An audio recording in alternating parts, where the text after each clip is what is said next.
विद्यार्थी मित्रांनो, नमस्कार. ज्ञानमय IAS अकॅडमी नागपूर या ठिकाणी सर्व विद्यार्थी मित्रांचं स्वागत आहे. कारण एक लक्षात घ्या, बरेच विद्यार्थी मित्रांचे जे पोलीस भरतीची तयारी करतात त्या विद्यार्थ्यांचे बरेच फोन आलेले आहेत. त्यांचा गोंधळाच्या अवस्थेमध्ये आहेत आणि बरेच विद्यार्थी आपल्या व्हिडिओला खरंच खूप प्रतिसाद देत आहे. त्याकरिता भरभरून प्रतिसाद देत असल्यामुळे धन्यवाद. पण ज्या पद्धतीने तुम्ही विद्यार्थी मित्र प्रतिसाद देत आहे, तुम्ही तुमच्यापर्यंत मित्रांपर्यंत रीच होत आहे, व्हिडिओ सुद्धा तुमच्या मित्रांपर्यंत शेअर होत आहे, त्याकरिता धन्यवाद तर आहे. पण तसाच प्रतिसाद आपण एक 399 मध्ये बॅच सुरू केलेली आहे, तर त्या बॅचला सुद्धा एक प्रतिसाद असू द्या, की त्यामध्ये विद्यार्थी मित्र म्हणतोय की सर, बरेच विद्यार्थ्यांचे फोन येत आहे, ते मुलं म्हणत आहे की सर, जी तुम्ही विश्लेषण बॅच सुरू केलेली आहे त्या बॅच मध्ये खरं जीएस होणार नाहीये का, वरती होणार आहे का? पण मित्रांनो, एक लक्षात घ्या, पोलीस भरतीला आपला अभ्यासक्रम आलेला नाहीये. मग जर समजा तुम्ही जीएसचा अभ्यास करत असेल तर कशावरून करणार? मार्केटमध्ये पुस्तकं खूप आहे, पण खरंच ते पुस्तक कुठलंही सक्षम आहे का तुम्हाला पूर्ण जीएस मध्ये कव्हर करायला? कारण या वर्षी 2026 ला बऱ्याच मुलांना जीएसचा पेपर म्हणजे बऱ्याच पद्धतीने जो आलेला पेपर आहे त्यामधलं जीएस तुम्हाला अवघड गेलेलं आहे.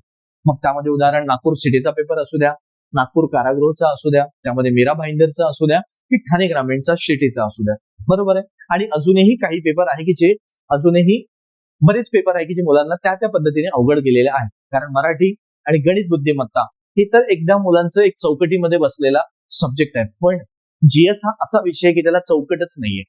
मग त्याला कुठपर्यंत करायचं, कशा पद्धतीने करायचं आणि त्यासोबत कसं आतमध्ये जायचं आणि त्याला आत्मसात कसं करायचं, आणि त्यासोबत प्रश्न पण बाहेर निघाले पाहिजे आपले.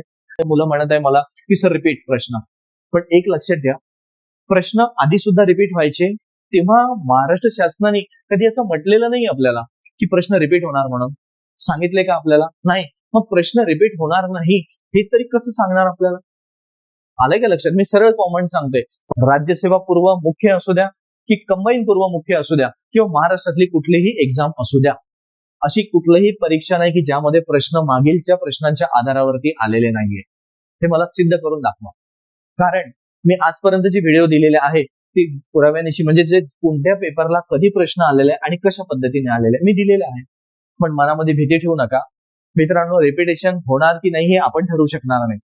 पण मला एवढंच म्हणायचं की जे आलेला प्रश्न आहे तो जर तुम्ही चारही बाजूनी जर सखोलपणे अभ्यास केला, त्याला अगदी बारकाईने जर अभ्यास केला, तो प्रश्न म्हणजे तुम्हाला एक टॉपिक आलेला आहे आणि 4 पर्याय म्हणजे तुम्हाला 4 टॉपिक आलेले असतात. म्हणजे या पद्धतीने जर तुम्ही बारकाईने जर खोलीवर गेले तर मला नाही वाटत की तुम्हाला प्रश्न रिपीट हो की नाही हो, तुमच्या प्रश्नांचा अनुभव खूप चांगल्या पद्धतीने येतो, म्हणजे तुम्हाला तो टॉपिक कव्हर होतो.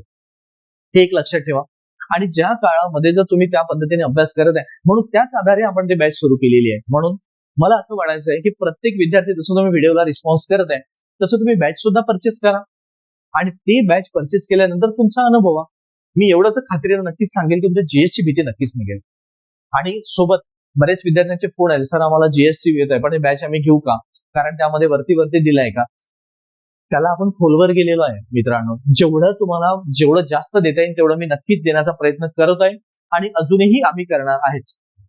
कारण खूप मेहनत लागत आहे तुम्हाला प्रश्न त्याचं जीएस. कारण आजपर्यंत जे 70 प्रश्न जर पेपर जरी विचार केला, जवळपास 71-72 पेपर झाले, पण ऍव्हरेज मध्ये आपण 70 पेपर जरी म्हटलं, त्या पेपरला येणारे 25 प्रश्न, बरोबर आहे. आणि त्याच्या सोबत जर आपण विचार केला तर 70 पेपर 25 जवळपास 1750 प्रश्न जर होत असेल आणि त्यांचं विश्लेषण त्याचे टॉपिक तुम्हाला राहणार काय? प्रत्येक पेपरचं आपण ऑपरेशन करणार, म्हणजे तुमची जीएसची भीती नक्कीच जाणार आहे. आणि परत एक सांगतोय की ज्या काळामध्ये 2027 ची जेव्हा भरती आपली जाहीर होणार, तर जेव्हा तुमची भरती जाहीर होणार तेव्हा तुम्ही शारीरिक चाचणीच्या मागे लागलेले असणार. पण तिथून जेव्हा शारीरिक चाचणी बऱ्याच विद्यार्थ्यांची होतो आणि त्या विद्यार्थ्यांनी म्हणजे जेव्हा पेपरला ते क्वालिफाय होणार, म्हणजे तुमची शारीरिक चाचणी आणि पेपर ह्या दोनही कालखंडाचा जो मधला पार्ट असतो तो अगदी काट्यावरचा राहतो मित्रांनो. अगदी जीवनाच्या म्हणजे आयुष्याच्या उंबरठ्यावरती असतात. त्या काळात आपण लाईव्ह राहणार आहे, तुमच्यासाठी ते लाईव्ह राहणार आहे. प्रत्येक विद्यार्थ्यांनी लाईव्ह मध्ये सहभाग घ्यायचा, म्हणजे ज्यांनी ज्या पद्धतीने म्हणजे आपण अप्लिकेशनवरती लाईव्ह राहणार आहे, युट्यूबला नाही. म्हणून जो विद्यार्थी ते कोर्स परचेस करणार आहे त्याच्यासाठी आपण लाईव्ह सेशन राहणार आहे आणि लाईव्ह मध्ये आपण जे विषय वाईज म्हणजे आता तर आपण प्रश्न थ्रू जाणार आहे आणि त्याच्यानंतर आपण इतिहास, भूगोल, चालू घडामोडी, त्यानंतर राज्यव्यवस्था, पंचायत राज, त्यासोबतच तुमचं सामान्य विज्ञान हे सर्व विषय आपण त्यामध्ये एकत्र करण्याचा आणि ते एक टप्प्याटप्प्यात रिवाइज करण्याचा प्रयत्न करणार आहे. म्हणून काळजी करू नका.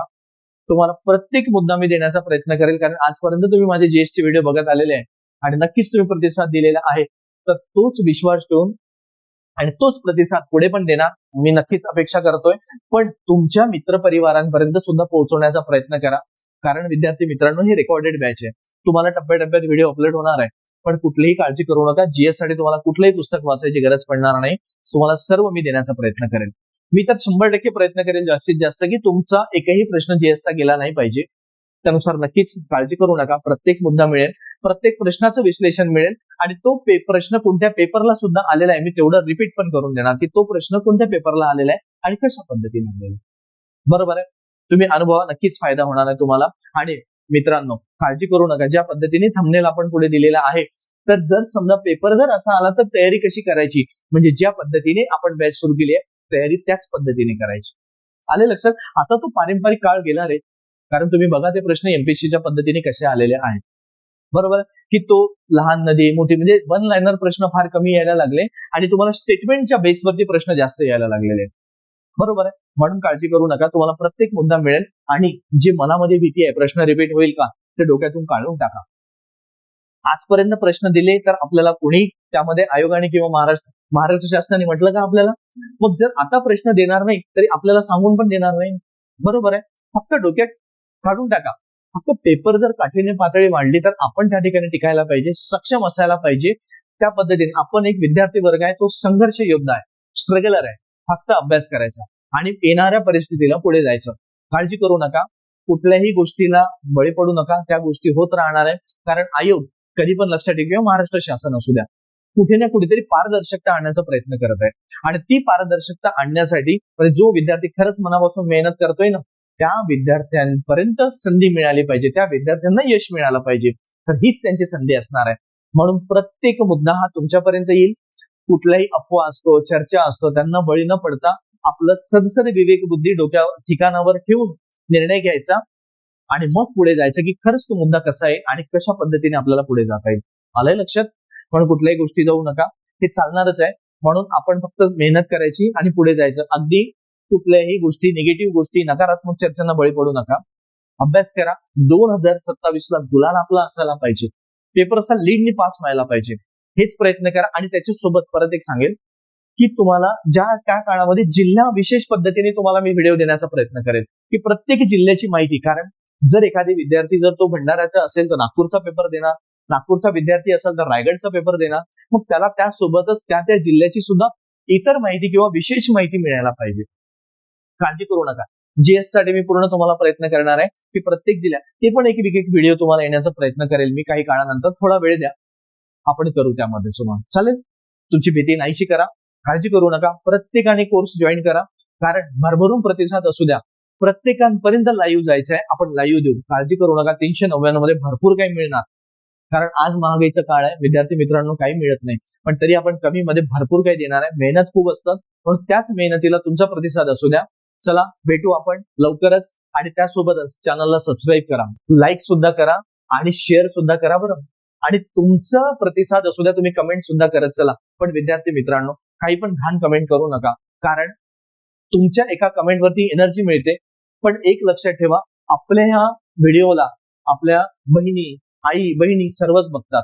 त्यावरून तुमच्या एका कमेंट्सवरून मला अडचणी काही असणार नाही. बरोबर आहे?